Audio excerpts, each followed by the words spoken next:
জীবনে কখনো হতাশ হবেন না। জীবনে যাই হয়ে যাক না কেন কখনো হতাশ হবেন না। মনে রাখবেন আল্লাহ আপনার রব, আল্লাহ আপনার সাথে আছেন ইনশাআল্লাহ।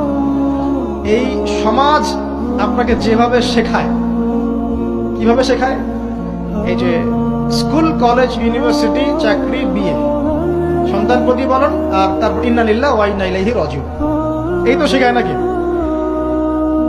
সবসময় মনে রাখবেন যে আল্লাহ রাব্বুল আলামিনের পরিকল্পনাই আপনার উপরে সবচেয়ে বেশি অগ্রাধিকার যোগ্য, সমাজের পরিকল্পনা নয়।